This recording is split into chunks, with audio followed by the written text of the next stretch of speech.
எனக்கு கிடைச்சது 2008 என்னோட வாழ்க்கையில மிக மிக மிக மிக முக்கியமான திருவண்ணாமலை கோயிலுக்கு போவாங்க ஐயா. எல்லா பௌர்ணமிக்கும் போவேன்.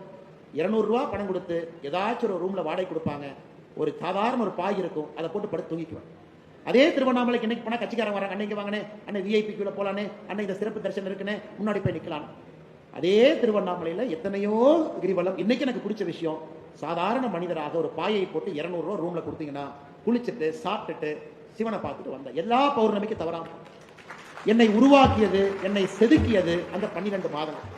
ஆனால் நீங்க அதை செய்யணுங்கிறது என்னுடைய அன்பான வேண்டுகோள். குழப்பத்துக்கு ஒரு விடை, ஓ இதுதான் நம்ம பாறை, எடுப்பு அடிப்போம்.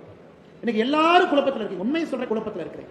சினிமா மோகம், மாயை, சமூக வலைத்தளம், எதை பார்த்தாலும் உடனே நமக்கு பணக்காரன் ஆகணும்னு தோணுது, எதை பார்த்தாலும் உடனே சாதிக்கணும்னு தோணுது. அட்டென்ஷன் எதிர்பார்க்கும். நான் இடத்துக்கு போனா வணக்கம் சொன்னா தான் நமக்கு ஒரு சந்தோஷம். வணக்கம் சொன்னா ஏன் நம்ம மதிக்கலையாட்டு இருக்குன்னு இளைஞர்களுக்குள்ளேயே ஒரு கௌரவ குறைச்சல் வருது. அந்த ஈகோவை உடைக்கணும். நம்ம ஒண்ணும் இல்ல, நம்ம இறந்த பிறகு புழுக்களாக இந்த மண்ணில் போக போறோம், நம்மளை எல்லாம் மறந்துடுவாங்க. வாழ்ற வரைக்கும் தான் இந்த ஜிப்பா கிப்பா எல்லாம் போட்டுக்கிட்டு இந்த பந்தாலாம் ஒரு 40 வருஷம் தான் அப்படிங்கிறது புரிஞ்சாதான் வாழ்க்கை நமக்கு ஆரம்பமாகும்.